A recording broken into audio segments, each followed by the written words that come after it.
علیکم ورحمۃ اللہ نحمده ونصلی علی رسوله الکریم اما بعد جناب صدر ناظم صاحب اراکین مدرسہ اور معزز حاضرین، سب سے پہلے ہم خراج عقیدت و محبت اور سلام پیش کرتے ہیں بلا تفریق تمام مجاہدین آزادی کو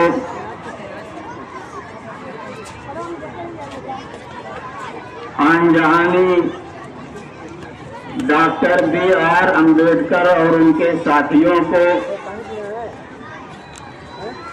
اور دستور ساز اسمبلی کے ممبران کو، جن کی کاوشوں سے ہمارا یہ ملک ایک جمہوری ملک بنا۔ معزز حاضرین، ہندوستان کی تاریخ میں انگریزوں کا دور ایک سیاہ دور تھا۔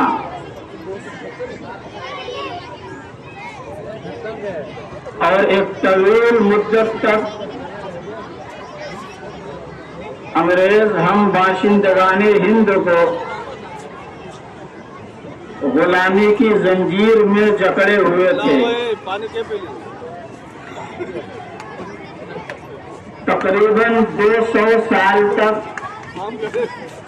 اس غلامی کی زنجیر کو توڑنے کے لیے ملک کے ہر طبقے نے بڑی قربانیاں پیش کی۔ بلا تفریق مذہب و ملت، عوام و خواص، علماء اور دانشوروں نے اپنی جانیں نچھاور کی۔ سال 2 سال نہیں، تقریباً 200 سال تک انگریزوں سے ملک آزاد کرانے کے لیے ہمیں جدوجہد کرنی پڑی۔ یوں تو ایسٹ انڈیا کمپنی تجارت کی غرض سے 1601 عیسوی میں ہندوستان میں آئی۔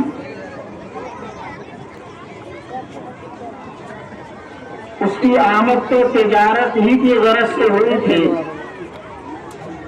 لیکن جب مغلیہ حکومت کمزور پڑی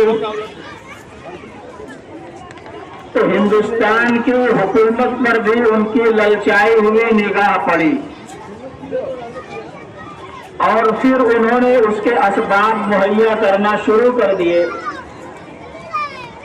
تاجروں کے لباس میں برطانیہ سے فوجی آنے لگے، سامانوں کی آڑ میں اسلحے آنے لگے، اور پھر دھیرے دھیرے انہوں نے ملک کی حکومتوں پر قبضہ کرنا شروع کر دیا۔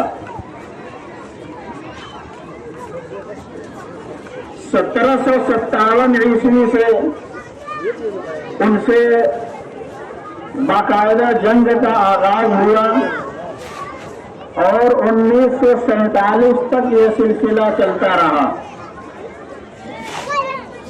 مسلمانوں نے اس میں بڑھ چڑھ کر کے حصہ لیا۔ علماء اپنی خانقاہوں سے، ائمہ اپنے منبروں سے اور اپنے مسندہائے تدریس سے نکل کر میدان جہاد میں آئے، اور اس طرح سے 1947 عیسوی میں یہ ہمارا ملک آزاد ہوا۔ جب ملک آزاد ہوا تو اب یہ سوال ہوا کہ یہ ملک کیسے چلے۔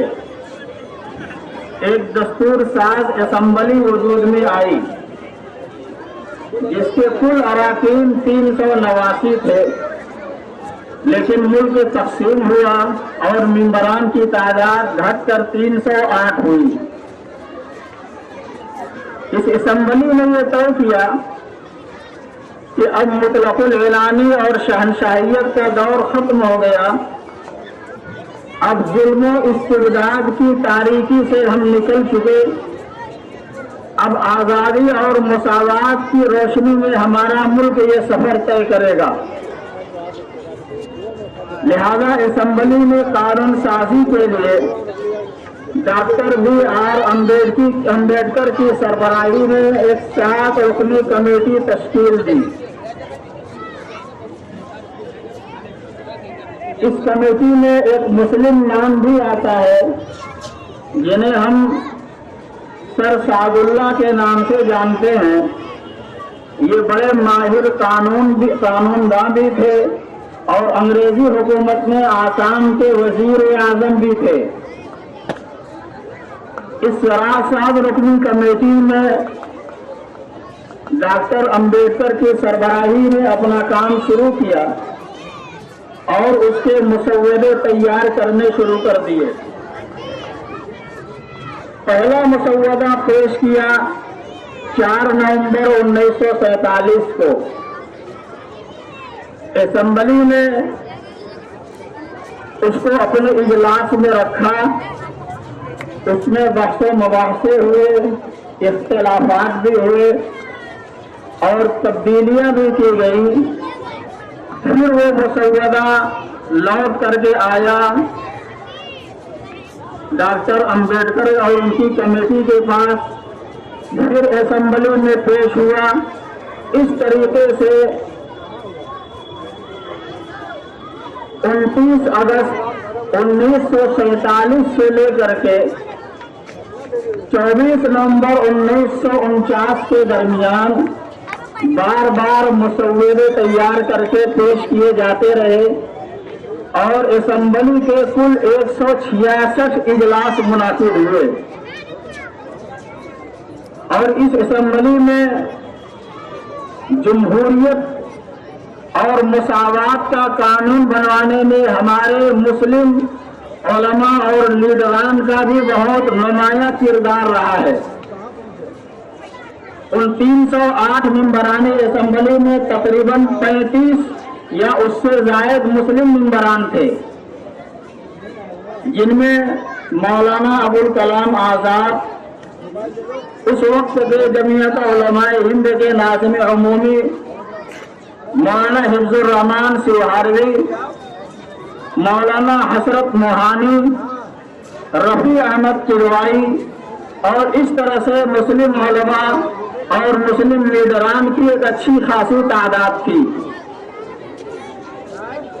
ہمارے ان مسلم اکابر نے، ہمارے لیڈران نے انتھک محنت کی اور کوشش کی اس بات کی کہ ہمارے آئین میں سب کو برابری کا اور مساوات کا حق دیا جائے۔ لہذا طویل جدوجہد اور محنت کے بعد، بحث و مباحثہ کے بعد، بالآخر 26 نومبر 1947 کو آئین ہند پاس کر دیا گیا۔ اسی مناسبت سے ہر سال 26 نومبر کو دستور ہند یوم آئین ہند کے طور پر منایا جاتا ہے، اور پھر 24 نومبر 1947 کو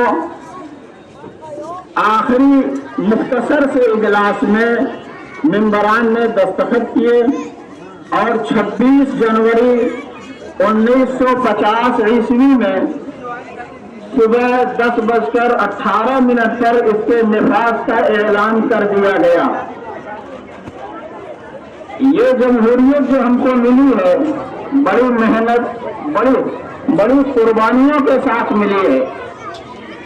ہماری یہ ذمہ داری بھی بنتی ہے کہ اتنی قربانیوں اور مشقت کے بعد جمہوریت اور آزادی کی جو نعمت ملی ہے، ہم اس کی قدر کریں اور اس کو بچانے کی بھی کوشش کریں۔